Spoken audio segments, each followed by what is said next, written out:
Bienvenidas, bienvenidos a esta tercera sesión de nuestro grupo de lectura de este libro, Religarnos, más allá del monopolio de la religión, de la editorial Kairos, un libro que escribí y como lo hemos ya mencionado en las otras sesiones, pues es la segunda parte de una trilogía. El primer libro se llama El dinamismo místico, mística, resistencia epistémica y creación del mundo nuevo, de la editorial Alios Ventos, que se puede conseguir en distintas plataformas, así como en libre descarga también. Y este es el segundo, sin embargo, no se requiere haber leído el primero para poder entrarle al segundo. Sin embargo, sí da por decirlo así, una mirada amplia de todo el asunto, ¿no? Eh, pues bien, haciendo un resumen rápido de lo que hemos visto para quienes eh, vean por primera vez este video, pueden ustedes acceder a las grabaciones de las dos sesiones anteriores, así como de las posteriores, en el canal de Some Christians de YouTube, así como de Blog Amanecer, también ahí los pueden encontrar. Hemos decidido dividir el libro en partes de lectura. En la primera sesión, pues básicamente nos presentamos el proyecto y abordamos más o menos el libro junto con el prólogo y la introducción. La sesión pasada, que fue en octubre, trabajamos la primera parte del libro, ¿no? La primera parte del libro que es sobre la artificialeza, ¿no? Les recuerdo que pues todo el argumento del libro es una crítica a la religión, eh, pero justamente en estas coordenadas de una crítica a lo que hemos llamado la artificialeza y de las instituciones. Entonces, para profundizar en ello, pues les invito a que vean el video anterior.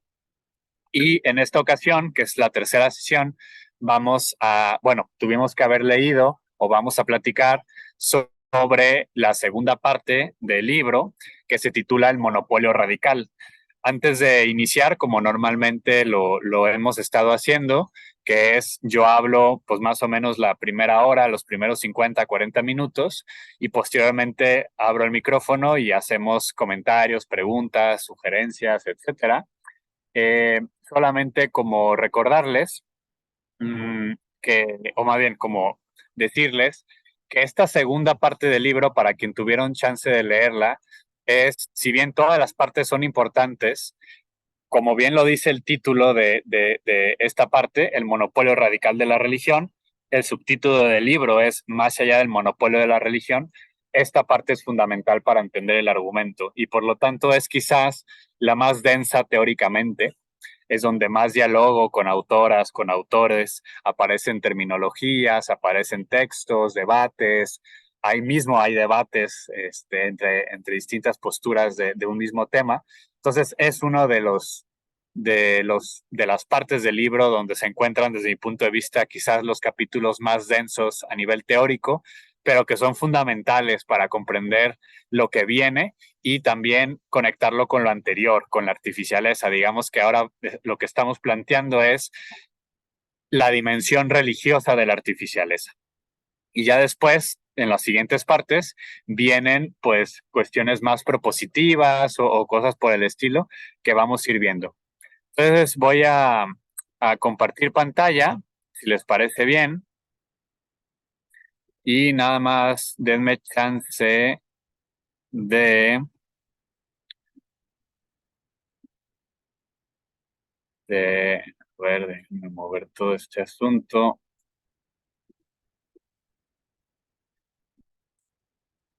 Ahí se tendría que ver ya la grabación. Bien, entonces voy a hacerle como quedamos, ¿no? Voy a ir parte diapositiva por diapositiva. Al ser, repito, parte del libro más denso, en esta presentación, pues básicamente lo que yo pretendo hacer es ofrecerles los argumentos básicos o más esenciales del, digamos, de cada capítulo, ¿no? No me voy a meter a hacer una disertación profunda de cada uno de los capítulos, sino que voy a decir lo más importante para privilegiar incluso el diálogo, ¿no? Entonces, repito, estamos en la segunda parte, el monopolio radical de la religión. Iniciamos con el capítulo 4, que se titula Religión y Patriarcado, Instauración del Mundo Artificial y el Orden Jerárquico. Aquí, el argumento de este capítulo es que la artificialeza es patriarcal, pero para abordar esto me remito a una tradición de pensamiento, de análisis, de propuesta que se aleja de los esquemas clásicos de lo que entendemos por patriarcado. De hecho, me gusta mucho cómo lo presenta un compañero, un amigo intelectual de Oaxaca, que hace su tesis también sobre o dentro de la línea de esta tradición de pensamiento. Y como advertencia en la introducción de la tesis, dice, por favor, todas las conceptos y prenociones que se tenga de lo que es el patriarcado, sobre todo en las teorías actuales de género, deséchenlas porque en esta tesis la palabra patriarcado significa algo totalmente distinto, ¿no? Y eso también yo les invito a que se haga, ¿no? No por no estar de acuerdo con otras propuestas de comprensión del término patriarcado, sino para poder entender desde dónde estoy hablando, ¿no? Y estoy hablando desde aquí, en buena medida en diálogo con esta autora y la tradición de sus amigas o que la circundan, que está muy cercana también a todo el plan, a toda la tradición de Ivan Illich. De hecho, Claudia Bongerholf, que es la que estoy, estoy hablando, que ahí vi que me equivoqué es Bon, no con, como aparece en la imagen. Este pequeño textito, Teoría Crítica del Patriarcado, que son escasas 80, 100 páginas, es un resumencito de textos mucho más amplios que no están traducidos al castellano, que están en alemán. Y este está en libre descarga, también yo les recomiendo buscarlo, la verdad vale mucho la pena. Bien, Claudia, lo que va ella a proponer desde un acercamiento más desde el ecofeminismo y también desde ciertos ecofeminismos más desde esta tradición que ella representa, es entender el patriarcado no como un régimen histórico, ni mucho menos, sino como un proyecto o una ilusión. ¿Cuál es esta ilusión, esta noción de que en el principio era el padre? Eso significa, digamos, o esa sería una de las significación o de los significantes del concepto patriarcado. De hecho, si nos vamos a etimológicamente a la palabra pater arge, ¿no? Pater como padre, arge tiene distintas traducciones. Recordarán quien sabe algo de historia de la filosofía que los presocráticos, los filósofos griegos presocráticos, buscaban el arjé de las cosas, ¿no? Y algunos decían que era el fuego, otros que era el agua, otros hablaban del apeirón, ¿no? Que era como un quinto elemento más allá de todos los elementos del cual estaba hecho todas las cosas. Entonces, arjé, antes de significar mando o dominio, significó origen.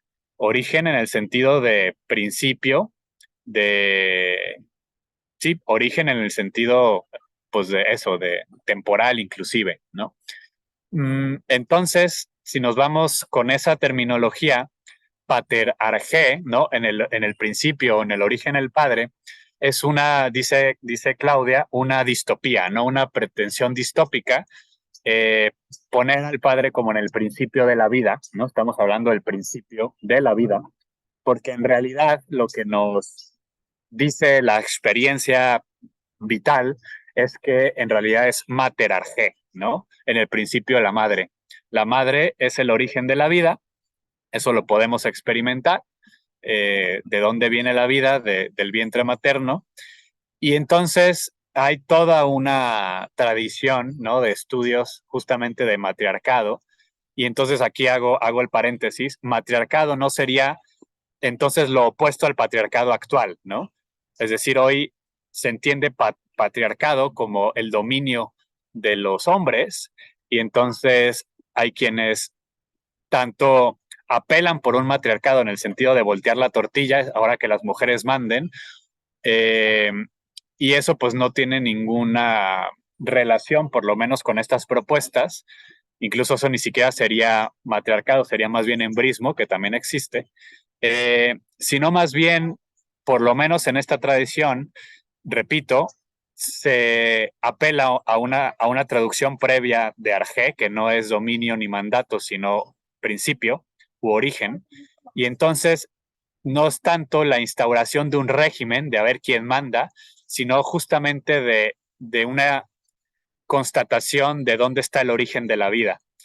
Y entonces hay toda una serie de estudios, les decía, que estudian las sociedades matriarcales, no como las sociedades donde las mujeres mandaban, sino donde las sociedades donde la vida estaba en el centro pues, del quehacer social y cómo todo giraba en torno a eso. Y en ese sentido, hay, repito, toda una serie de estudios muy interesantes. Hay investigadoras, investigadores que dan cosas muy fascinantes, como por ejemplo Gimbutas en los 70s, 80s, etcétera. Digo, no me voy a detener en todo eso, pero porque digo, es todo un análisis y además medio de ciencia ficción, porque ustedes saben que la arqueología y la etnografía y todo eso en realidad es más cercano a la ciencia ficción que a otra cosa, pero sí abre la posibilidad, ¿no? De una serie de cuestionamientos. Aquí estamos. Perdón, aquí andaba saludando. Eh, Abre la posibilidad de una serie de cuestionamientos sobre ciertas certezas, por ejemplo esa, ¿no? Que siempre ha habido dominios masculinos y eso no ha sido siempre así. Y entonces, para no hacerles el cuento largo, repito, esto lo podemos platicar un poquito más en la medida que vayamos avanzando en nuestra conversación.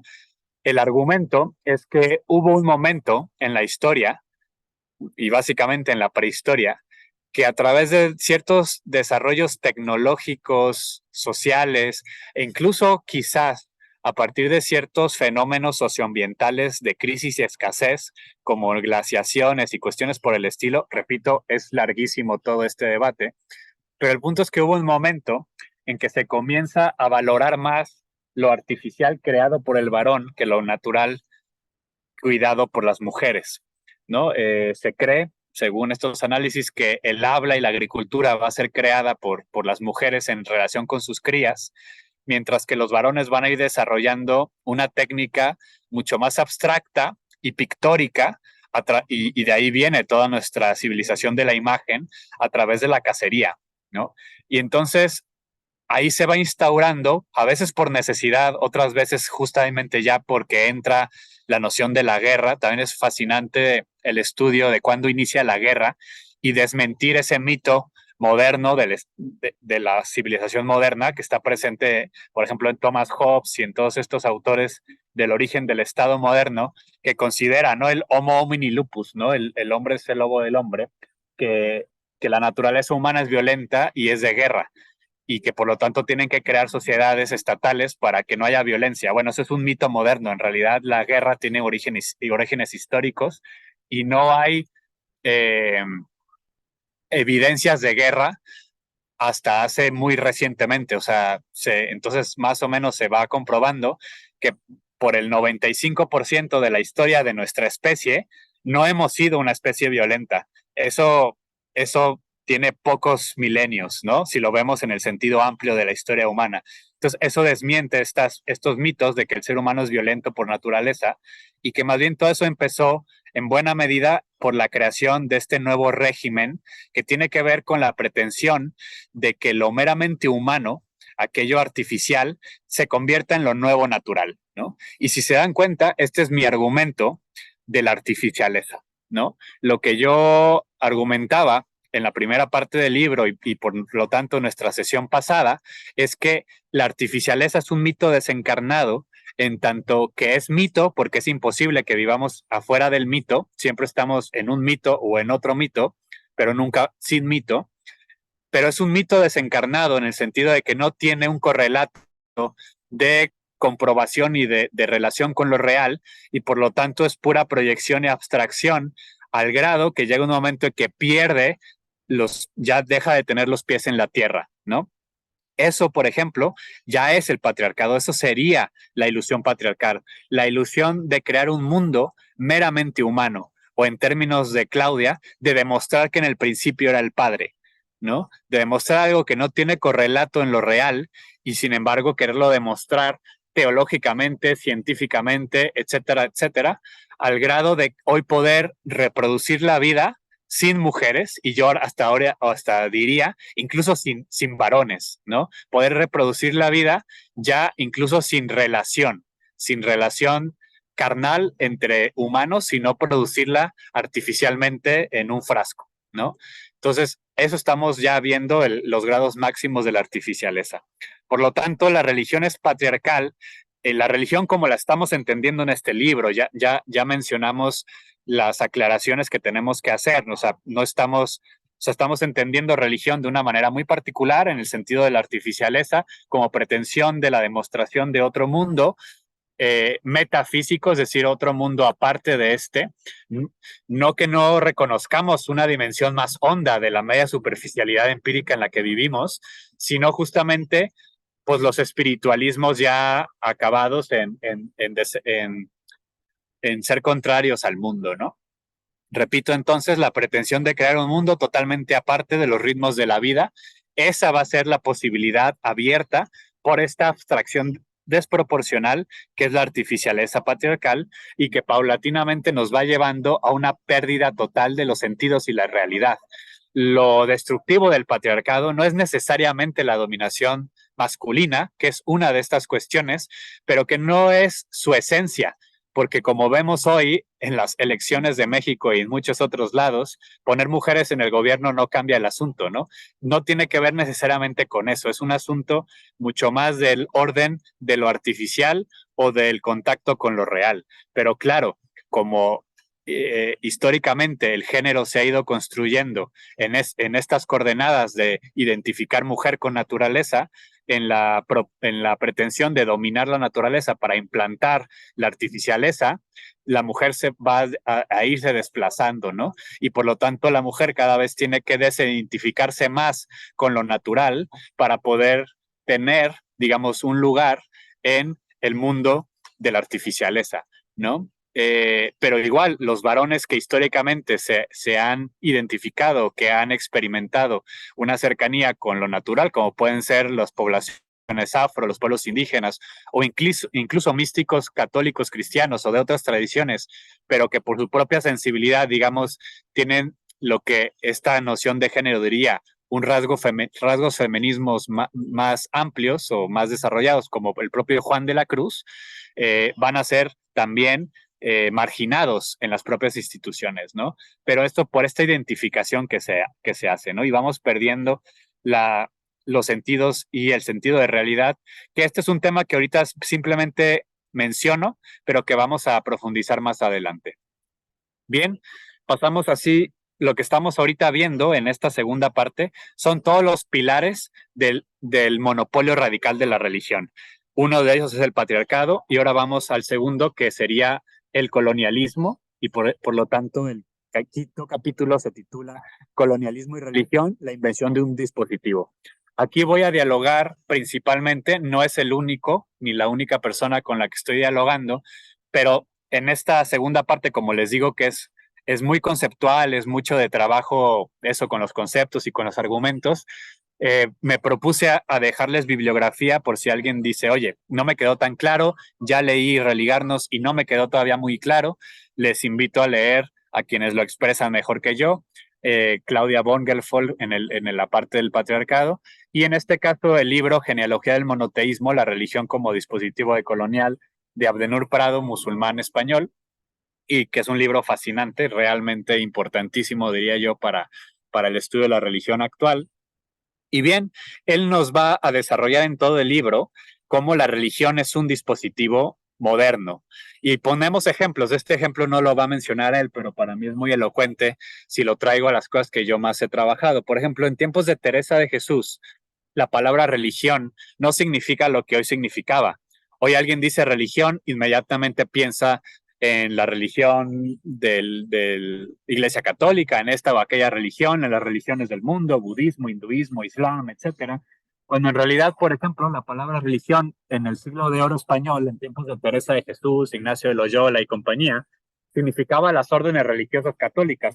Entonces, cuando Teresa habla de las religiones, se refiere a jesuitas, carmelitas, dominicos, franciscanos, o cuando dice alguien que alguien va a entrar a religión, significa va a entrar a tomar votos en una orden monástica o cosas por el estilo, pero no está hablando nunca Teresa, por ejemplo, del taoísmo o cosas por el estilo, ¿no?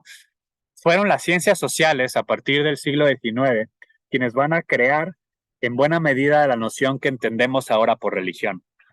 Y esto fue posible gracias a que previamente, con el surgimiento del capitalismo, se da lo que algunos han llamado el desmembramiento de la realidad, que tiene que ver con que antes, digamos, en la lógica o en el horizonte premoderno, la realidad pues estaba interconectada una con otra. Las esferas de la vida cotidiana de los pueblos no estaban divididos por campos.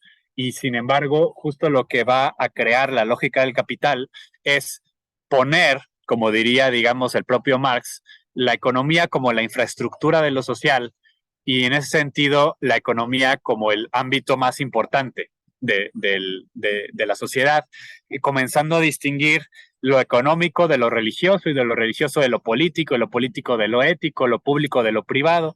Van desmembrando la realidad social en partes, en cajoncitos, y separando cosas, y entonces esto corresponde a tu vida privada, no lo vayas a hablar en el público. Esto es de la esfera económica. Y luego más, si ya hablamos de las especializaciones de las profesiones, etcétera, eso es moderno.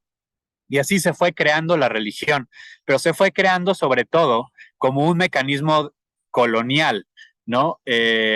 Repito, podríamos irnos muy profundamente, no hay tiempo para irnos tan adentro, pero si nos basamos una cuenta y vamos más allá de la clásica definición de religión como religare, ¿no? Que es la más romántica pero al mismo tiempo es la más nueva, es la cristiana. En realidad, en los diarios de Julio César, cuando él se menciona la palabra latina de religión, se refiere a escrúpulos o a estar conmovido. Después, por ejemplo, para Cicerón, religión tiene más que ver con relegere, que es este asunto de releer, de ir a lo profundo, y no es hasta ya los que leen a Cicerón para cristianizarlo, los filósofos cristianos grecolatinos, que hablan de religión como religare, pero eso ya es muy posterior y ya es cristiano. Entonces, religión es un concepto cristiano que comienza a permearse ya con las ciencias sociales a partir de que Europa se expande y la época de las colonias, y entonces los exploradores, los conquistadores, los frailes, comienzan a ver ciertas dinámicas sociales que el único concepto que les quedaba cercano para interpretarlos son hechos religiosos. Y los científicos comienzan a investigar ni siquiera yendo a los lugares, sino con la información que les llega de los aventureros o de los conquistadores o de los frailes, y empiezan a hacer análisis y comienzan a crear las religiones del mundo, pero eso es un invento casi casi de escritorio.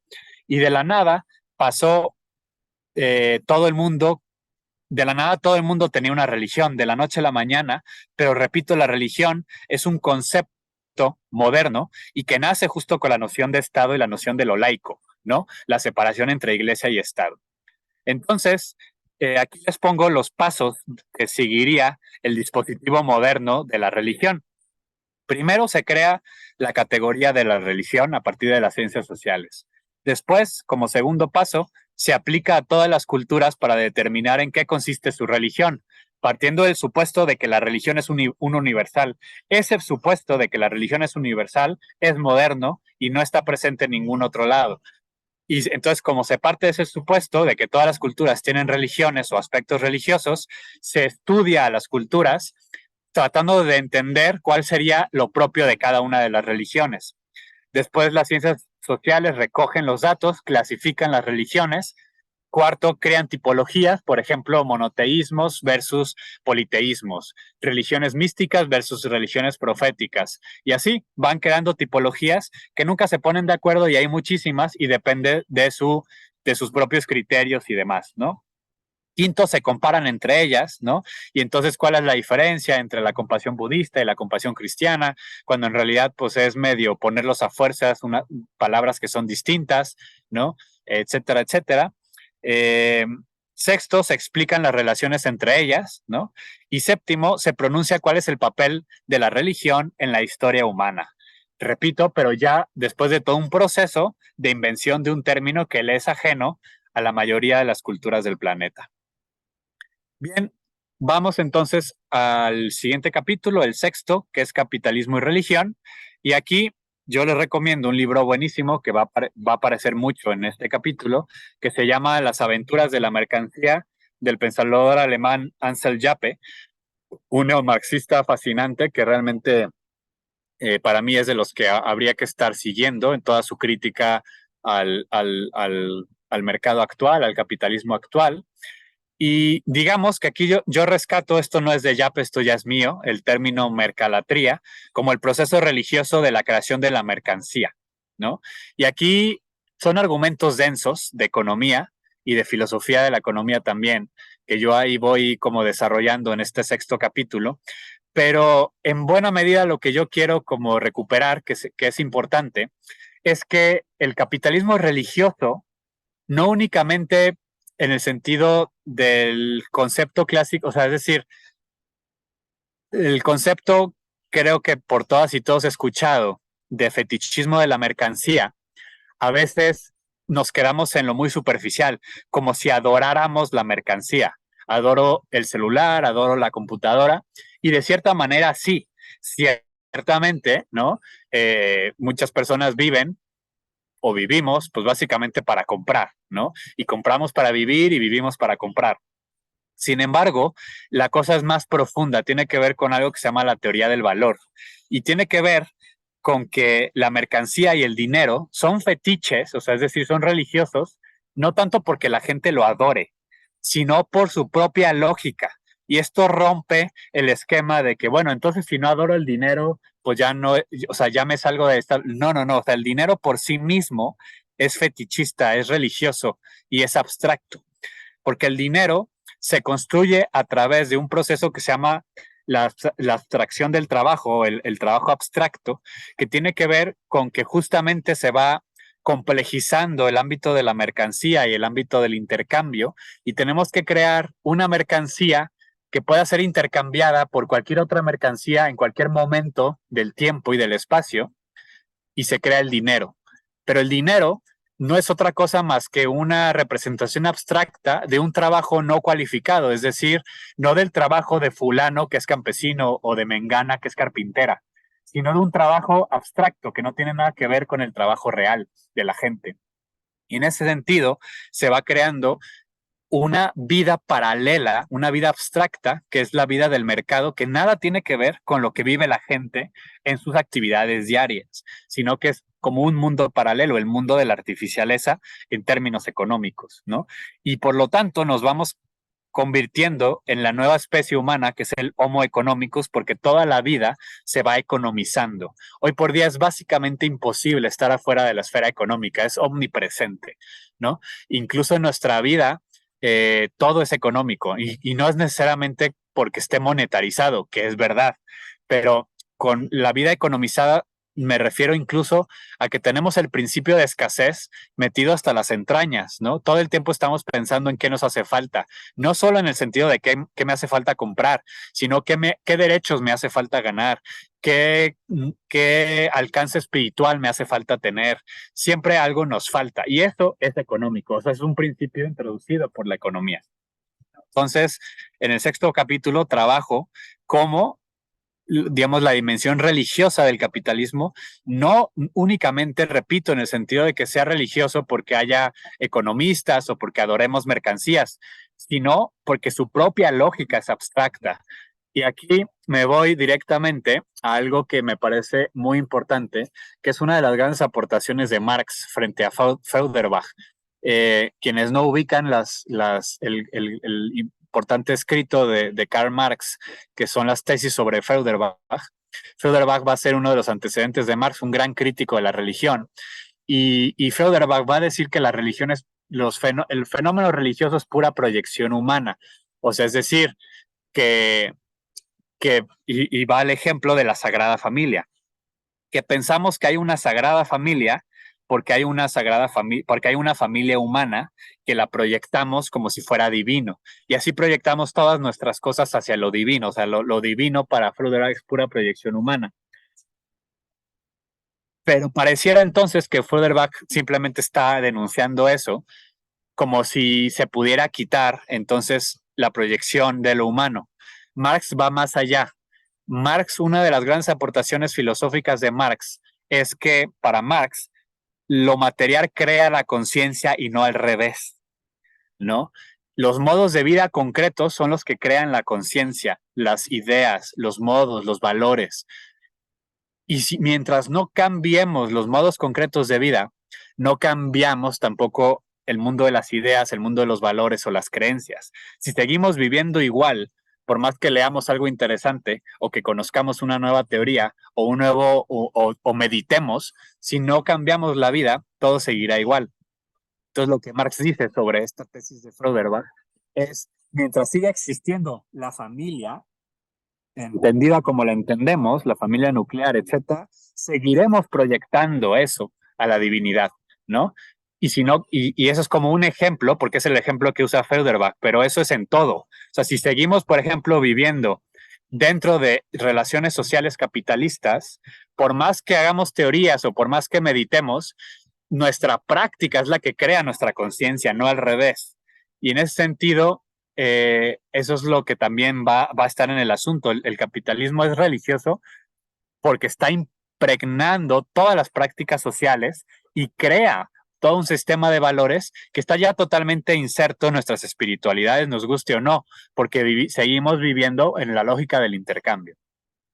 Bien, pasemos ahora al capítulo número 7 de la religión sacrificial. Aquí voy a seguir a un maestro mío, que es Carlos Mendoza, teólogo dominico, pero no solamente a él, sino, por ejemplo, a alguien que él va a recuperar mucho, que es René Girard, que es fue pues un escritor, un antropólogo, filósofo francés, que va a hacer, digamos, una serie de aportaciones muy importantes en el ámbito de la antropología de la religión y que aquí pues se trata de recuperar un poco lo que Girard va a entender como el deseo mimético. A grosso modo, porque es algo que ya mencioné en la vez pasada, porque aparece en la primera parte, pero en esta segunda parte va a ser fundamental. La gran aportación de Girard, bueno, tiene muchas, ¿no? Pero una de ellas al nivel del deseo es que él corrige esta lógica que tenemos de que el deseo es bilateral, es decir, o unilateral. Yo deseo este objeto porque el objeto tiene cualidades que yo deseo. Por ejemplo, no sé, deseo tener un celular porque deseo ponerme en contacto, porque deseo, ¿no? Sin embargo, o incluso en el ejemplo que acabo de decir, lo que dice Girard es que el deseo es tripartito, o sea, no es de dos, es de tres, es una lógica de tres, porque siempre está inserto el tercero. O sea, es decir, a mí no me interesaría el celular si no estuviera en la ecuación el tercero. Me quiero comunicar con esa persona, pero en el fondo es un deseo de suplantarle, es un deseo de ser el otro, de poseerlo, de alguna u otra manera. Y por lo tanto ahí esa es la violencia mimética, que tiene que ver con el hecho, ya metiéndonos a los temas de Girard, sobre todo en el tema del sacrificio. Según Girard, todas las sociedades, la religión es un modo ritual para solventar la violencia que existe en la sociedad a través del sacrificio del chivo expiatorio, que puede darse de una u otra manera, pero el chivo expiatorio siempre es inocente. Pero la gente no sabe o hace como que no sabe, y entonces lo que hace es sacrificar al chivo expiatorio y con eso, digamos como que la violencia tiene una canalización y mengúa, porque ya se canalizó la violencia. Sin embargo, con el hecho cristiano, Jesucristo, al ser el chivo expiatorio obviamente inocente, se rompe, digamos, el velo del mito sacrificial y ya es imposible mantenerlo. Las instituciones sociales y religiosas continúan creando chivos expiatorios, pero ya no son creíbles y por lo tanto entramos en una nueva era de deseo mimético, en el que podemos aceptar el deseo mimético y irnos con las instituciones que crean, por ejemplo, sicarios, que crean migrantes, que crean desplazados y son los sacrificables de la historia, o podemos ponernos del lado de la historia, por ejemplo, de los inocentes y dar la vida allí como un chivo expiatorio más, pero ahí es como se solventa la violencia. Eh, Sin embargo, justamente lo que abre esta exposición es que la religión tiene y sigue teniendo una dimensión sacrificial y que sobre todo la religión en la artificialeza y en sus ámbitos del Estado y del capital sacrifica personas, sacrifica cuerpos constantemente en actos religiosos de sacrificio. ¿no? Y entonces se le echa la culpa en México a los sicarios, a los migrantes, a X o y se les mata sistemáticamente, organizadamente, ¿no? Se desplaza a los pobres, ¿no? Y eso porque son los chivos expiatorios del sistema. Entonces, lo que aquí se abre la posibilidad desde otro deseo posible de trabajar otra dimensión del deseo. Aquí, por ejemplo, otro libro que les recomiendo, La economía es la continuación de lo sagrado, de José Antonio Pardo, que él tiene la hipótesis contraria, o sea, él lee todo esto, pero para defender al capitalismo, y él considera que el capitalismo es lo que nos va a salvar, porque el capitalismo lo que permite es que el deseo, justamente mimético, ya no esté proyectado hacia los otros, sino que ante la multiplicación de mercancías y de bienes, ya no hay necesidad de esta competencia, digamos, que había antes, y que por lo tanto nuestro mimetismo ya no tiene que ir hacia el sacrificio, sino hacia el consumo, ya no, y no hay tanto problema porque seguimos produciendo cosas. Entonces, sin embargo, en lo personal no estoy nada de acuerdo con eso, y en el libro lo trabajo. Sin embargo, es un buen texto para debatirlo. La gran pregunta es si es la economía la nueva religión sacrificial o su alternativa.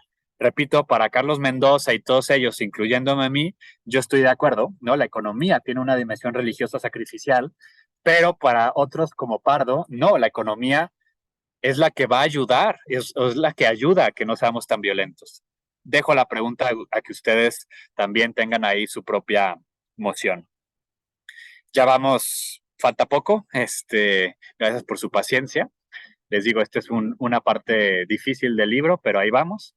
El capítulo octavo, la religión como monopolio radical, pues ya va a ser justo el meollo del asunto, donde yo ya ahí explico cómo se fue construyendo la religión en tanto monopolio radical de ese ámbito que le podemos llamar religarnos, espiritualidad, la religioso, como ustedes le quieran llamar. El argumento, ustedes recuerden, es que un monopolio radical es, no es el monopolio que tiene, por ejemplo, yo qué sé, eh, la fábrica de autos que más venda, o por ejemplo en México, quienes no estén en México, por ejemplo en México, la empresa de autobuses ADO tiene el monopolio de los autobuses en el sur del país. Entonces, si te quieres ir, si quieres viajar por el sur de San Cristóbal de las Casas a Villahermosa, Tabasco, tienes que viajar en ADO. Hay otras opciones, pero no hay competencia. Las otras opciones son como, digamos, de segunda categoría. Eso es un monopolio, pero eso no es un monopolio radical. El monopolio radical es cuando una cierta manera de hacer las cosas tiene el monopolio sobre ese ámbito de la vida. Por ejemplo, como la escuela o la lógica de la escolarización tiene el monopolio del aprendizaje, de tal manera que hemos perdido la creatividad y pensamos que siempre que queremos aprender algo me tengo que meter a un curso de algo, ¿no? Quiero aprender guitarra, me tengo que meter a un curso de guitarra. Quiero aprender a andar en patineta, me tengo que meter a un curso de patineta. Esa cursitis, ¿no? Tiene que ver con que psicológicamente hemos introyectado la escolarización y pensamos que la única manera de aprender es a través de cursos, ¿no? Eso es un monopolio radical. El monopolio radical de la religión es la pérdida de la capacidad creativa de las personas y de los colectivos y pueblos para religarse en sus propios términos y que más bien han aceptado la existencia de la religión. Pero, repito, esa religión inventada por las ciencias sociales europeas del siglo XIX. Es decir, hemos asumido la existencia de lo que todo este proceso colonial ha asumido por religión, es decir, que hay un ámbito humano que se llama religioso o espiritual y que todos lo tenemos y que hay distintas maneras de vivirlo y que hay instituciones o que hay gente afuera de las instituciones, pero es lo mismo y etcétera, etcétera. Eso lo hemos asumido acríticamente, ¿no? Y simplemente no reconocemos que eso tiene su historia. Iván Illich, en distintos textos y conferencias y demás, pero particularmente yo les recomiendo Los ríos al norte del futuro, ahí él va a desarrollar esta hipótesis, corruptio optima pésima, la corrupción de lo mejor es lo peor, y va a explicar cómo la Iglesia Católica Romana se va a corromper en el momento en que institucionaliza o que quiere institucionalizar el amor cristiano, que es novedoso.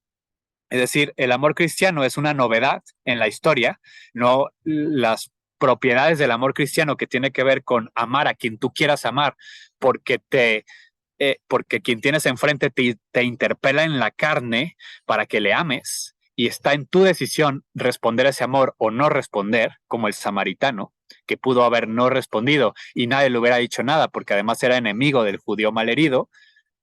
Él decidió, digamos, actuar en consecuencia de esa interpelación que sentía ante la carne herida del judío, y ese es el nuevo tipo de amor cristiano, novedoso en la historia, pero que junto con esa novedad se abrió también la novedad del pecado, es decir, de decirle no a ese amor.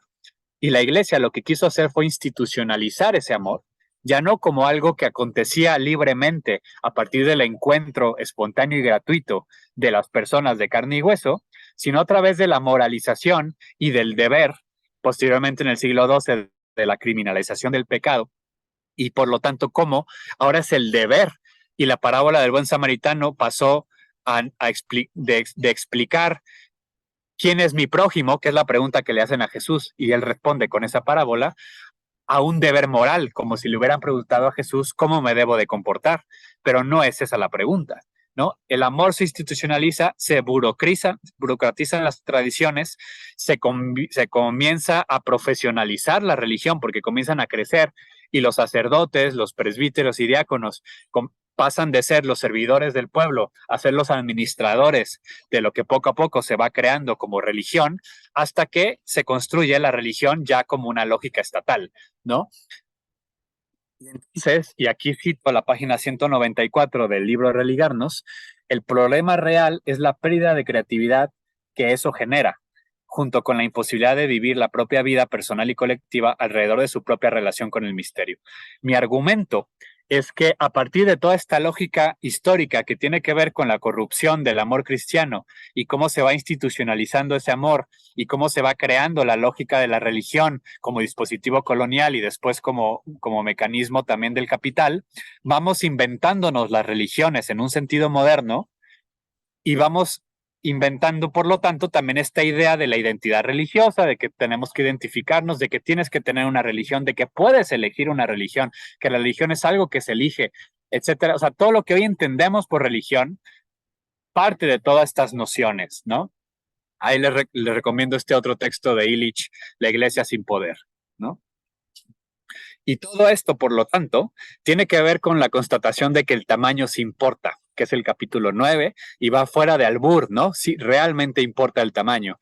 Aquí les recomiendo dos autores, el primerito que se llama Leopold Kohr, que es el primero y que más recomiendo, pero también este otro texto, Muerte a Leviatán, Principios para una política desde la gente, de Roberto Ochoa, que justamente él va a denunciar la mentalidad leviatánica. Leopold Kohr llega a decir, cuando algo anda mal, es que algo está demasiado grande. Es decir, lo que él propone es entender los males sociales como el crecimiento desproporcionado de algo. Es decir, él le llama la morfología social. Todo existe porque existe en una proporción y nuestra relación con la vida es proporcional.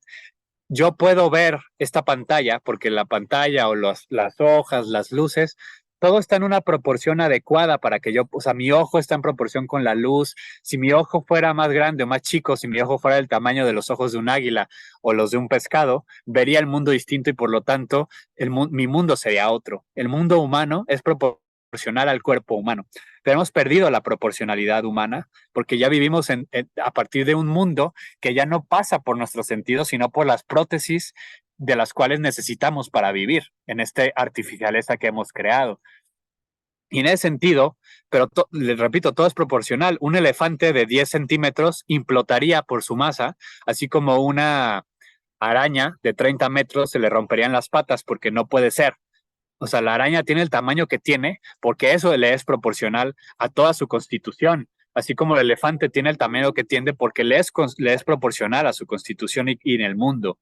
Sin embargo, las religiones, como todos los cuerpos sociales en la modernidad, han simplemente rebasado un tamaño convivial y se han convertido en las grandes instituciones, ¿no? Y por lo tanto, esta muerte a Leviatán es también un llamado a recuperar tamaños sociales humanos. Y fíjense, ¿no? el tamaño desproporcional de la religión instaura la distopía patriarcal de la artificialeza. No me da tiempo quizás de leerles en voz alta el principio del libro de Leviatán de Thomas Hobbes. Este es la imagen con la que sale el libro de Leviatán. Hobbes dice que el Estado, que es el Leviatán, es justamente como la suma de todos los individuos. Por eso ven ahí el señor grandote, es el Estado, pero si se dan cuenta, está conformado por un montón de individuos pequeños que están allí.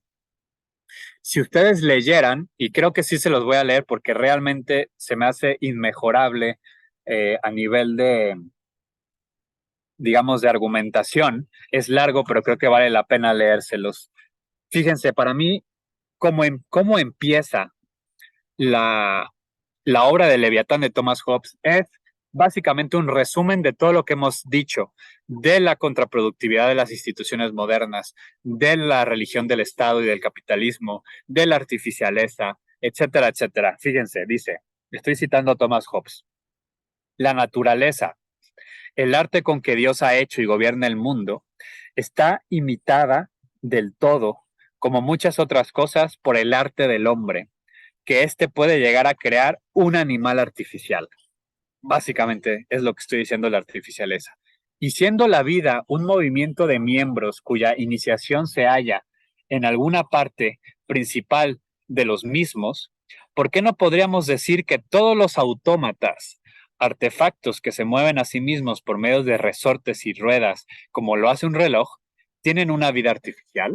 Está hablando ya de vida artificial. Thomas Hobbes, ¿no? Antes de la inteligencia artificial, él ya habla de vida artificial. ¿Qué es en realidad el corazón sino un resorte? ¿Y los nervios qué son sino diversas fibras? ¿Y las articulaciones sino varias ruedas que dan movimiento al cuerpo entero, tal como el artífice se lo propuso? El arte va aún más lejos, imitando esta obra racional que es la más excelsa de la naturaleza, el hombre. En efecto, gracias al arte se crea ese gran leviatán que llamamos república o estado, en latín civitas, que no es sino un hombre artificial, aunque de mayor estatura y robustez que el natural, para cuya protección y defensa fue instituido, y en el cual la soberanía es un alma artificial que da vida y movimiento al cuerpo entero. Los magistrados y otros funcionarios de la judicatura y del poder ejecutivo, nexos artificiales, la recompensa y el castigo, mediante los cuales cada nexo y cada miembro vinculado a la sede de la soberanía es inducido a ejecutar su deber, son los nervios que hacen lo mismo en el cuerpo natural. La riqueza y la abundancia de todos los miembros particulares constituyen su potencia. La salus populi, la salvación del pueblo, y salud, que es salvación y salud, son sus negocios. Los consejeros que informan sobre cuántas cosas precisa conocer son la memoria, la equidad y las leyes, una razón, y la voluntad artificiales. La concordia es la salud, la sedición, la enfermedad, la guerra civil, la muerte. Por último, los convenios mediante los cuales las partes de este cuerpo político se crean, combinan y unen entre sí a semejanza a aquel fiat, hagamos al hombre pronunciado por Dios en la creación.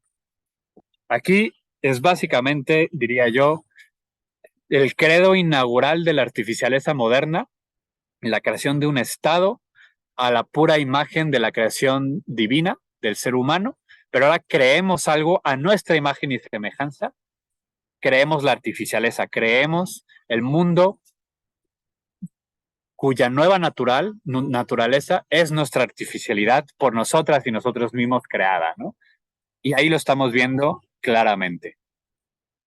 Y termino con el último capítulo, un virus religioso conquista el planeta. Ciertamente, este libro, Religarnos, lo escribí en pandemia, entonces no podía no subrayar parte de lo que estaba sucediendo en aquel momento. Sin embargo, voy más allá de eso mismo, ¿no? Tiene que ver, por ejemplo, con cómo también la medicina se ha convertido en un lenguaje religioso, incluso más potente todavía que las religiones tradicionalmente conocidas o incluso más potente que el Estado y que el mercado, porque en la pandemia de COVID XIX quien llevaba la tuta de la medicina, ni siquiera, o sea, era cerrar los negocios y ahí nadie podía hacer nada al respecto.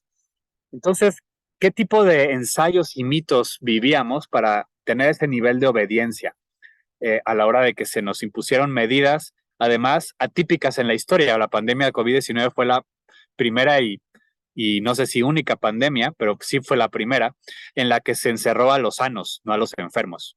Eh, es decir, hay toda una serie de reflexiones bien interesantes sobre la dimensión religiosa que vivimos con el COVID, como la conciencia de riesgo versus el peligro, ¿no? Por ejemplo, la conciencia de riesgo es abstracta, el peligro es algo real. Si yo tengo frente a mí un tigre de Bengala hambriento, eso es un peligro real que mi cuerpo lo siente. Pero si yo voy a las estadísticas y me dicen que un varón de 32 años como yo tiene tantas posibilidades de desarrollar cáncer de próstata, eso es conciencia de riesgo y eso es abstracto. No me dice nada de mí. Dice algo de un personaje abstracto que tiene características supuestamente mías, pero eso acontece en el papel de los médicos y no en mi cuerpo. Y ahí vemos algo real, ¿no? Algo que estamos viviendo como una ideología religiosa que se llama conciencia de riesgo, ¿no? Pero pongo ahí, o sea, lo que voy con toda esta parte, segunda parte del libro, es explicar cómo se construye el monopolio radical de la religión, que va en dos líneas. Por un lado, cómo la institución, la creación del dispositivo de la religión, lo que crea es la monopolización de la religión en el sentido de que toda persona y colectivo que quiera vivir vida espiritual tiene que pasar por esa lógica, pero también, y vamos más allá, cómo la monopolización de lo religioso tiene que ver con la pérdida del mundo real, con la instauración de la artificialeza. En ese sentido, mi argumento es que la artificialeza religiosa es la primera, o vamos a decirlo en estos términos, el monopolio radical de la religión es el primero de todos los monopolios radicales. En fin, con esto cierro esta primera parte de la intervención que bueno, ahora que quito la pantalla veo que se sumaron más personas. Bienvenidos y bienvenidas, qué gusto verles. Eh, y como de costumbre, pues ahora sí, agradecer su escucha. Una disculpa, efectivamente, esta segunda parte es la que es así como más highway, pero pues espero les haya interesado algo. Y queda abierto el micrófono por si hay preguntas, comentarios, reflexiones que les hayan salido, ya sea de esta exposición o se tuvieron chance de leer, etcétera, etcétera, ¿no? Entonces, pues adelante, les escuchamos.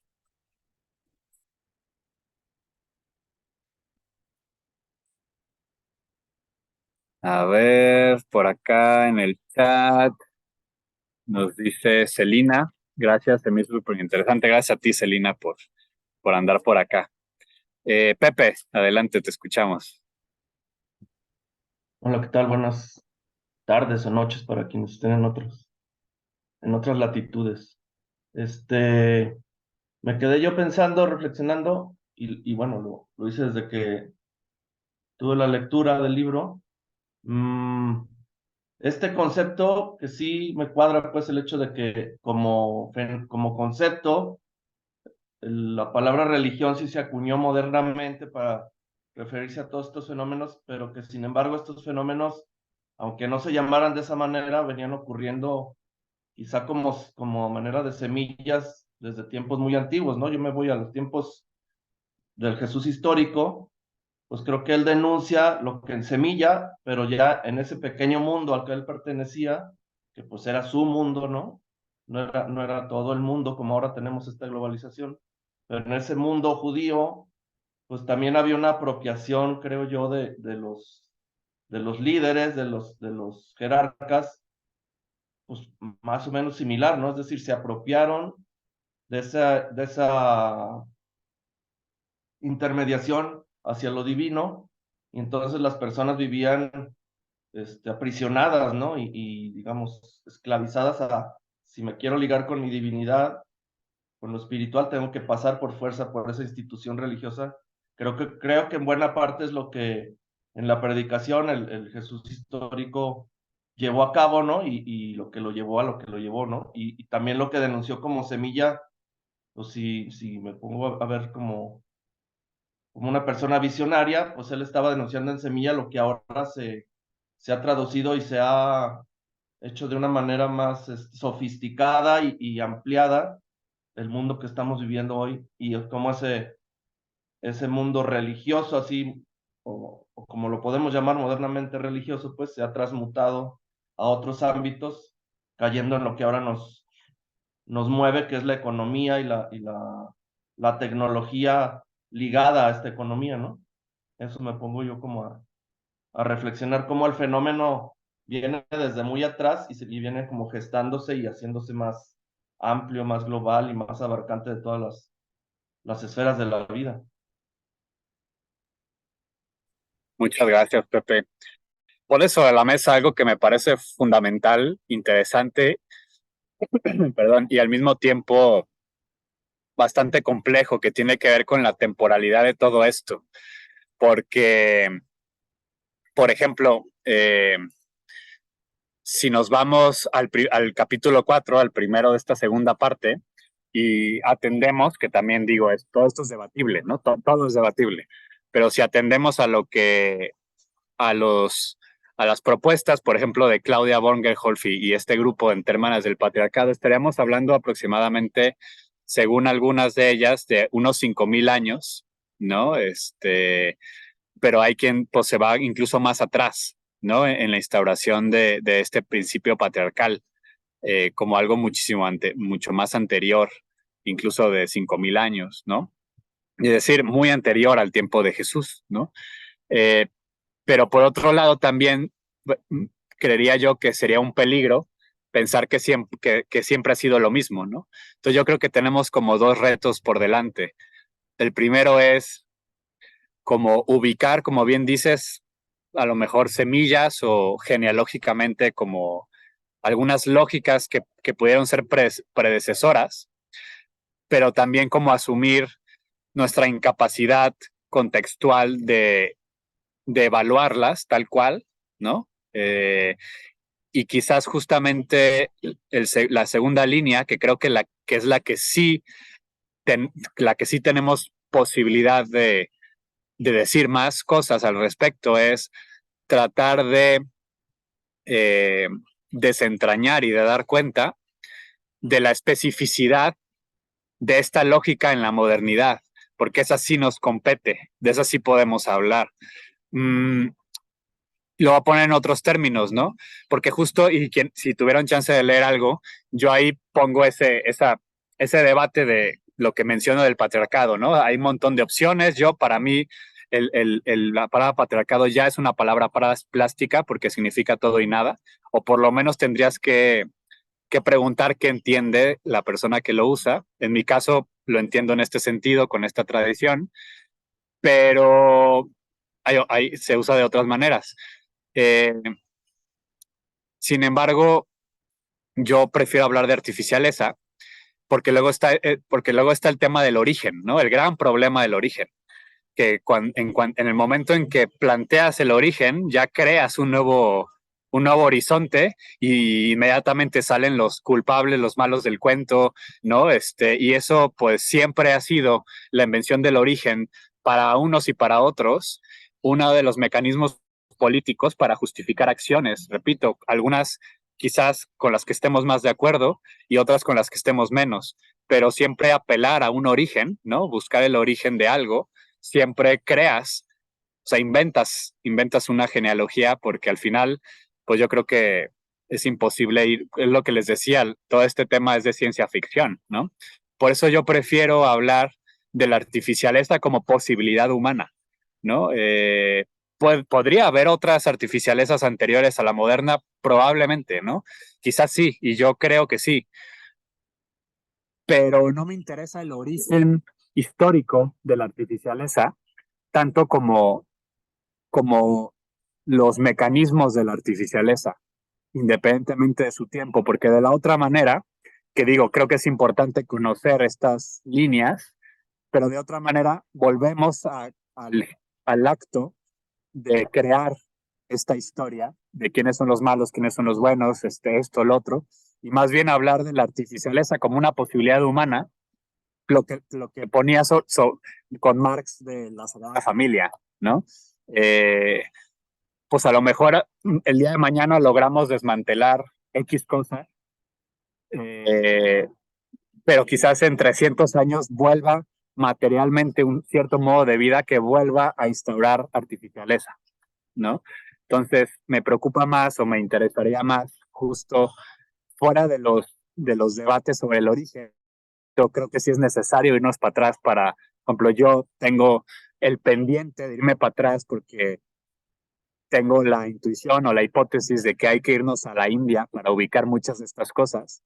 Y entonces me iré a investigar eso.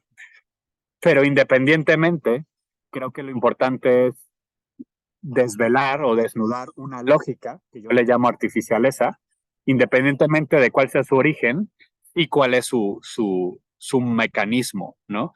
Como posibilidad humana y no tanto como repito, como una nueva historia de quiénes son los malos o quiénes son los buenos, etcétera, ¿no? Pero sí, gracias, Pepe. ¿Alguna otra pregunta, comentario, algo que les llamara la atención? Sí, Héctor, qué gusto además verte. Gracias, Elías. Qué increíble exposición. La verdad es que acabo de comprar el libro, lo quiero leer con profundidad. Me parece sorprendente tu capacidad de síntesis. Como tú has de saber, nosotros aquí en este laboratorio que tenemos aquí en Cuernavaca del Dragón de Jade, llevamos 20 años explorando el cuerpo y haciendo relación entre, entre las artes marciales, las actividades físicas, del yoga, del teatro, del canto, de la voz. Y hoy comentaba con algunos compañeros de la práctica de Tai Chi que tenemos de cómo también, yo no sé ustedes qué opinen, pero yo siento que hay una sensibilidad mucho más desarrollada en estos años respecto a la idea de que el cuerpo está ligado al elemento tierra y que la inteligencia, mm, al parecer, no es un fenómeno nada más humano. Entonces, a mí me gustaría mucho compartirles que siento una resonancia con estas nuevas visiones, o más bien, no son nuevas porque siempre las han tenido, como tú dices, los pueblos indígenas, los pueblos originarios, pero la idea de que para desmontar esta artificialeza realmente tenemos que volver al cuerpo al, al, al, a la tribu, a la comunidad, a la danza, a la poesía. Creo que todo eso está relacionado a experimentar el ser desde nuestra carnalidad, ¿no? Y lo curioso es que esto que mencionas al final del COVID, curiosamente nos ha predispuesto en estos últimos 4 años a muchas comunidades a filosofar y a dialogar más. Y veo que es muy interesante, no, al menos yo lo he vivido aquí en este laboratorio, que en estos últimos 4 años la gente ha dialogado mucho, con mucho más profundidad, muchos temas, tanto filosóficos como religiosos, como de cuerpo. Muchos maestros nos hicimos mejores en estos años, curiosamente, elementos dentro de la artificialidad a los que nos sumergió esta pandemia también emergimos incorporando la tecnología y siento que estamos viviendo un salto cultural y humano del que tampoco se está hablando mucho, pero creo que estamos en medio de una revolución humanística, científica, mística también, eh, que además por primera vez está localizada en todo el planeta. Yo noto que hay muchos polos de investigación, de desarrollo, de preguntas y pues te felicito por este trabajo que nos presentas. Gracias, Elías. Gracias a ti, querido Héctor, qué gusto verte. Un saludo por allá, Cuernavaca, y particularmente al Dragón de Jade, y que, pues bueno, un honor que hayas comprado el libro, y pues ya iremos platicando en las siguientes sesiones.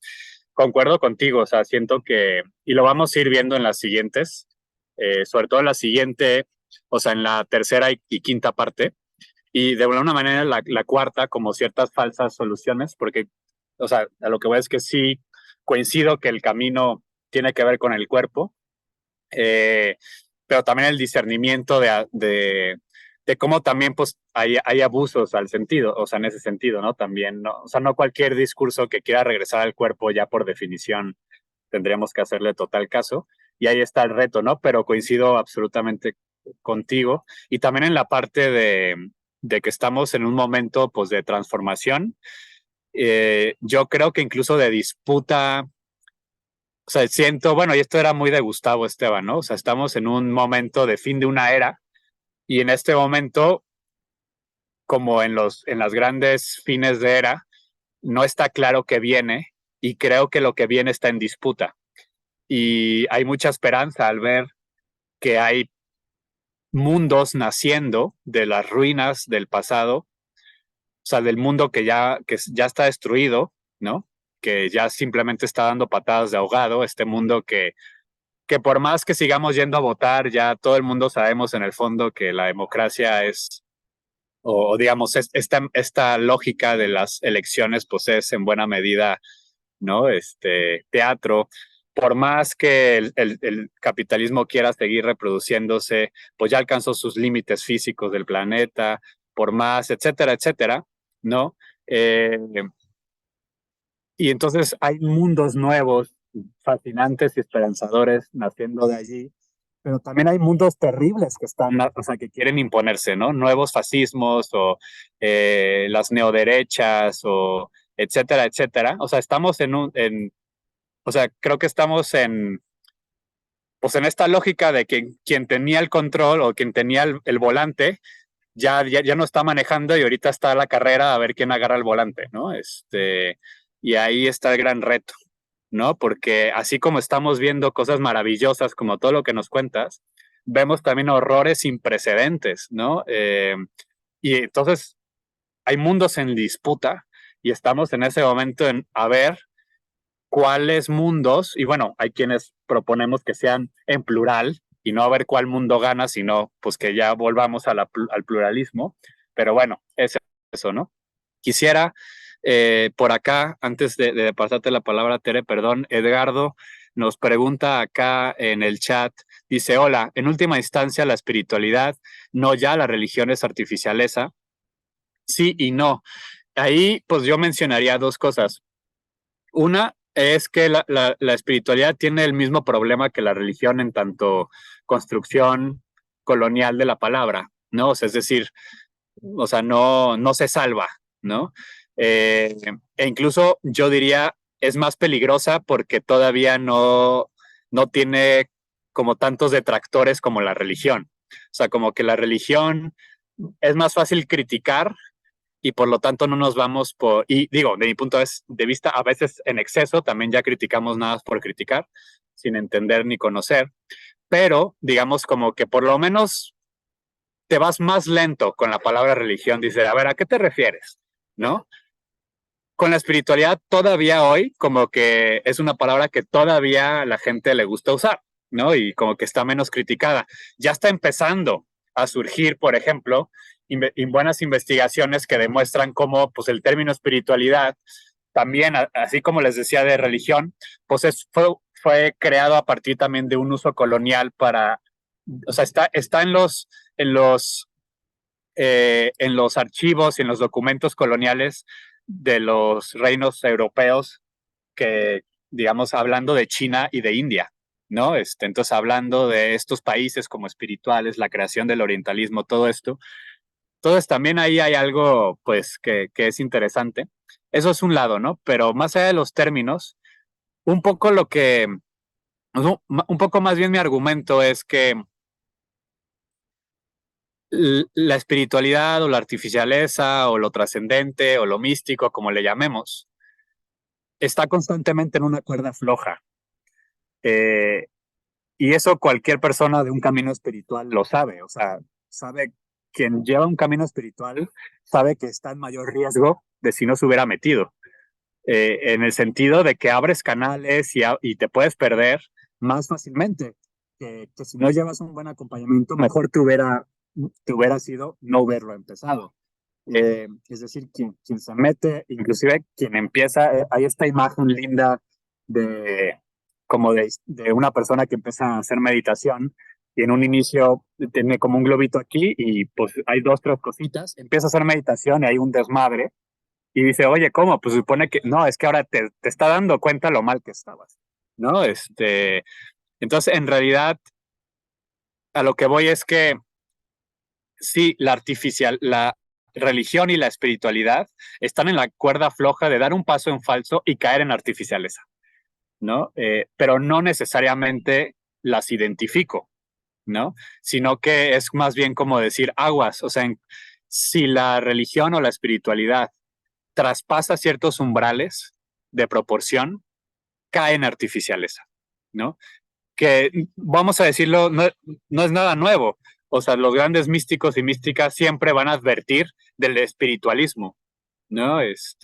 Solo que ahora, digamos, yo pues, lo complejizo un poco con el tema de la tecnología y todo eso, eh, pero digamos que sí, o sea, no identificaría espiritualidad o religión con artificialeza, sino que en la espiritualidad y en la religión está la posibilidad de devenir artificialeza si no tenemos un discernimiento y un acompañamiento y una práctica, que más bien eso lo vamos a ver en la quinta parte, ¿no? Digamos, el otro polo. O sea, ya no caer en la artificialeza, sino justamente sí ir más hondo en la realidad, ¿no? Entonces, eso es un poco lo que diría. Ahí me dices, Edgardo, si la pregunta iba por ahí o no. Tere, adelante. Bueno, no, yo nada más agradecerte, realmente siempre eres muy claro para meternos en tus ideas y gracias por tu exposición, siempre, la verdad, buenísima. Algo lo que me queda un poquito es pensar que tanto religión, espiritualidad y mística, bueno, son términos que siempre van a tener que tomar cuerpo de una u otra manera, ¿no?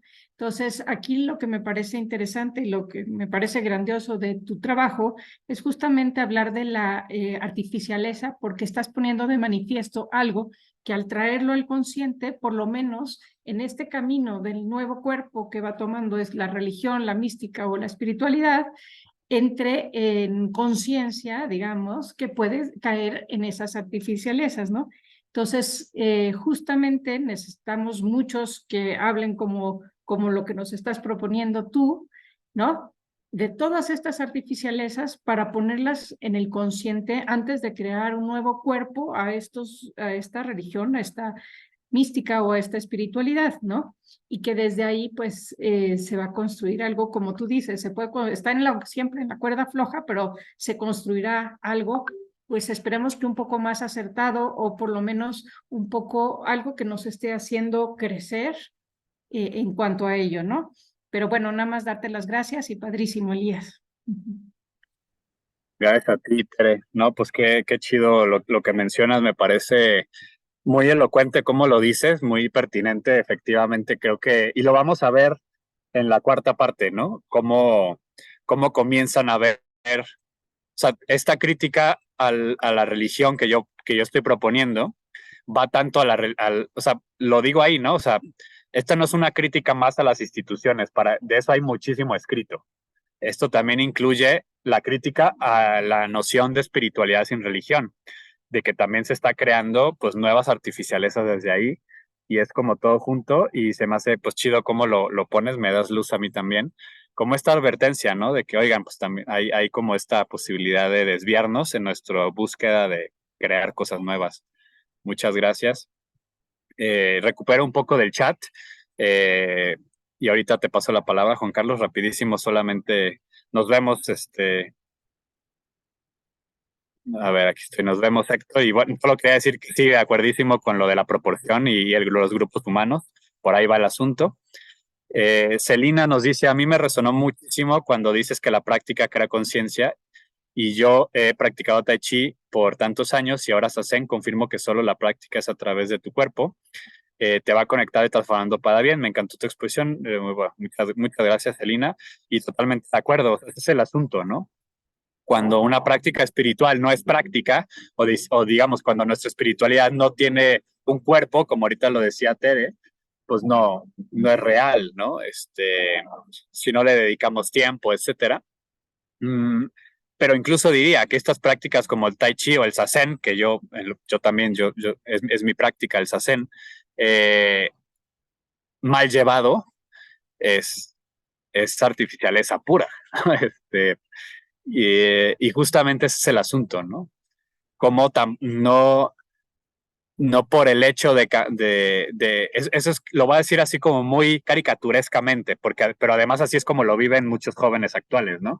Como ya me salí de la iglesia católica, ya la hice, ya la superé, ya estoy más allá del bien y del mal.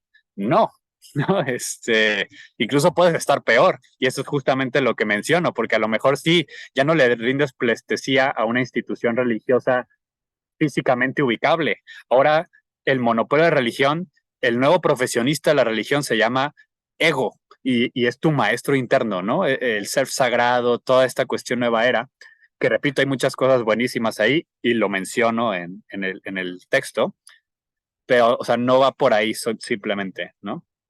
Pero totalmente de acuerdo, a partir de prácticas encarnadas, de prácticas reales, que tiene que ver ya no solamente como el Zazen. El Zen se salvó de espiritualismo justamente por integrar el Samu, ¿no? El trabajo devocional con las manos y otra serie de cosas que hicieron que el Zazen no fuera una cosa etérea, desconectada del mundo, ¿no? Entonces, el Zen no se reduce al Zazen, ¿no? Sino a un montón de cosas. Y eso es parte del peligro, que entonces la gente quiere practicar Zen o Zazen, pero quiere que le quite todo lo demás, el trabajo ético, etcétera, etcétera, o la gente quiere practicar Vipassana y no integra que el Vipassana también tiene un camino ético y toda una serie de cosas mucho más hondas que meramente sentarte a hacer Vipassana, ¿no? O yoga, o lo que ustedes quieran, meditación cristiana, da igual, ¿no? Es más allá que la práctica. Juan Carlos, adelante. Está silenciado, perdón. Ahora sí. Pero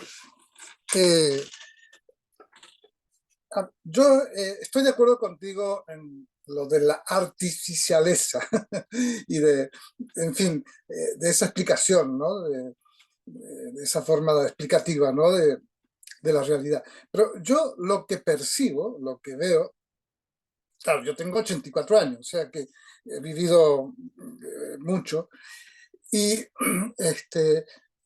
lo que veo es que la función que tenían las religiones, que tenían las ideologías, o que tenía la propia ciencia, o que han tenido aquellos relatos, ¿verdad? Que muchas veces pensábamos que era, digamos, la explicación final de lo que sucede en el mundo. De repente nos encontramos frente a una revolución que es la de la revolución del conocimiento, la revolución de las nuevas tecnologías, la revolución cibernética o como le queramos llamar, que está descarnada de valores, está, digamos, hemos llegado a un punto en el que aquellos elementos que nos proveía la religión, que nos proveía la ideología o que nos ha provisto, a ver, digamos, la solidaridad, la propia Revolución Francesa, ¿verdad? Con la igualdad, etcétera, etcétera. Eso, estamos frente a una realidad que se ha despojado de valores, es decir, se ha despojado de aquellos anclajes o aquellos elementos que les van poniendo freno a lo que puede ser nuestra imaginación al poder, ¿no? Al extremo, que en este momento se ven fenómenos en el mundo que son increíbles. ¿Me entiendes? O sea, tú tienes, por ejemplo, el fenómeno Ucrania. Ucrania, un señor o unos señores o un grupo o lo que sea, empiezan a despotricar contra los prorrusos, los rusos, que esto, que lo otro, y se lanzan a una patriada, digamos, de unas proporciones, y el mundo, el mundo no se da cuenta de que lo que están haciendo sencillamente es aplicar las nuevas tecnologías, la televisión, al fin y al cabo, el actual presidente de Ucrania era un animador de la televisión que se dedicó a decir cosas de los políticos y de todo, y luego tenemos que ha desembocado en una guerra que no tiene salida, es una cosa, bueno, ¿qué pasa en Argentina? En Argentina igual, lo mismo, aparece un señor que va diciendo estupideces y va diciendo cosas fuera de todos los cánones morales, éticos, o como le quieras llamar, y la gente lo aplaude.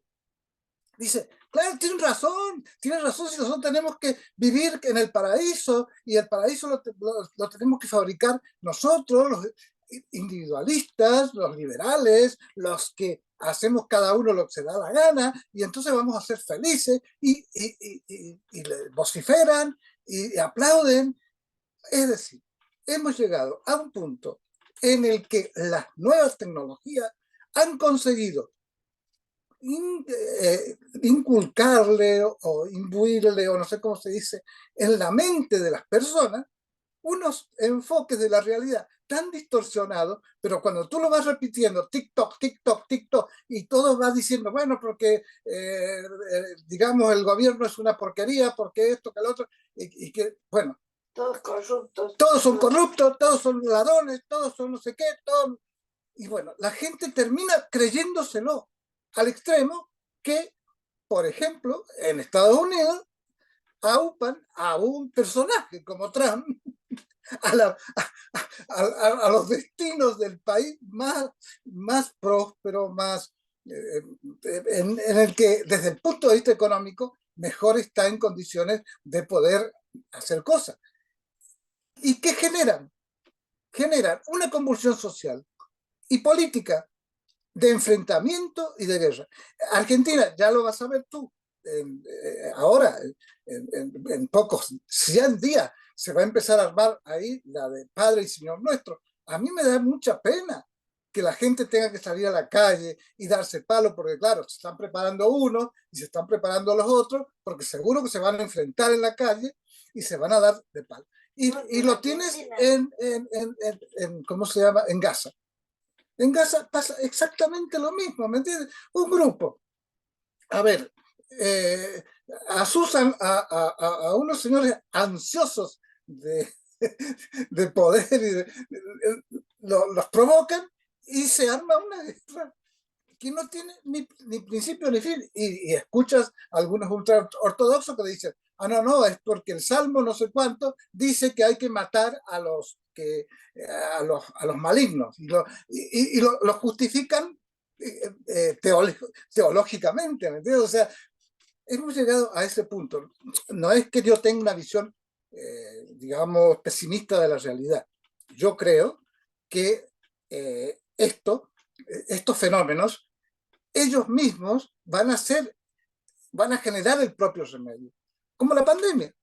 La pandemia nos jorobó, pero hemos hecho vacunas, estamos ahora mejor que antes que empezara la pandemia, porque cuando empezó la pandemia, ninguno de nosotros teníamos anticuerpos contra ese virus, contra el corona. En cambio ahora, bueno, hemos logrado pararla la pandemia, y ahora sí nos va a seguir fastidiando, pero ya no nos va a matar como mató al principio. Y en esto pasa igual. ¿Qué va a pasar? Pasó en Brasil con Bolsonaro, pasó en Estados Unidos con aquel, que nadie analiza, o pasa en Ucrania con Zelensky, no sé cómo se llama el presidente, y está pasando ahora en Israel exactamente lo mismo. Una forma de ver las cosas desencarnada de valores, de principios, de solidaridad, de compasión y de misericordia y todo lo que tú quieras. Bueno, no quiero alargarme, perdona pero para poder explicar lo que quiero explicar, necesito, a ver, encima soy argentino y ya sabes que los argentinos dicen que somos guitarreros y que para decir una cosa, bueno, damos mil vueltas, pero bueno, ahí está. Yo quería dejar eso porque yo lo estoy viviendo en este momento. Y estaré equivocado. Estaré No, equivocado. Gracias, Juan Carlos. No, pues yo creo que lo acabas de decir, ¿no? O sea, es una realidad desencarnada. Ese es el argumento. Ese es el argumento. Yo diría a lo mejor hay otros valores en disputa, valores, antivalores, como lo quieras ver, dependiendo el término o lo que entendamos por esa palabra, ¿no? Pero intereses de fondo, aunque sea de poder, o estos otros mundos que decíamos, ¿no? Terribles, tratándose de imponer en medio de la incertidumbre que hay. Cualquier sea el motivo, yo concuerdo, en el fondo es una desencarnación. Y es una desencarnación a partir justamente de esta imposibilidad de ver lo real, ¿no? Y no porque nadie pueda verlo tal cual, sino porque se ha renunciado ahora sí que el valor, no sé, o sea, se ha renunciado al camino de escuchar lo real, ¿no? Y más bien, pues sí, estamos más bien imponiendo o tratando de construir nuestro propio asunto, como bien decías, en Argentina, etcétera, con miedo de arriesgar, de alargarme un poco, pero lo acabamos de vivir en México. Javier Sicilia acaba de sacar un texto en proceso bastante interesante.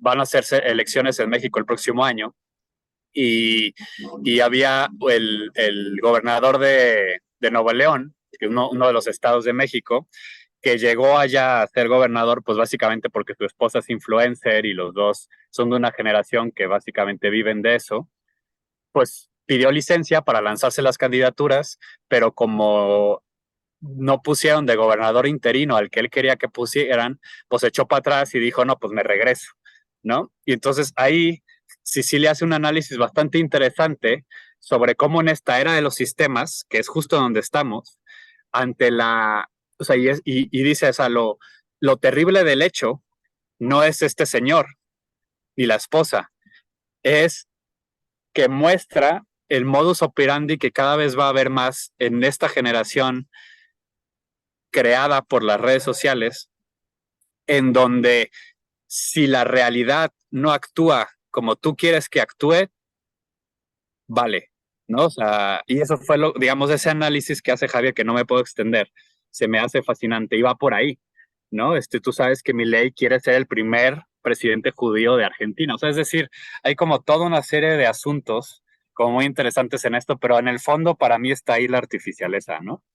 Gracias por tu comentario, porque creo que por ahí es donde tendríamos que ir. Solo también añadiría que para mí todo eso también es religioso. O sea, todas estas figuras y pretensiones e ideologías son religiosas, ¿no? Lo vemos en Trump, lo vemos en Bolsonaro, lo vemos en el propio Milei, etcétera, etcétera, ¿no? Pero bueno, ahí lo dejo porque quedan 2 minutos o menos. Quiero rápidamente, Edgardo, lo que dices en tu nuevo comentario sobre cuál sería el fruto y las consecuencias de salirse, no solo por el tiempo, pero sobre todo porque creo que esa es la pregunta que se abordaría en la quinta parte.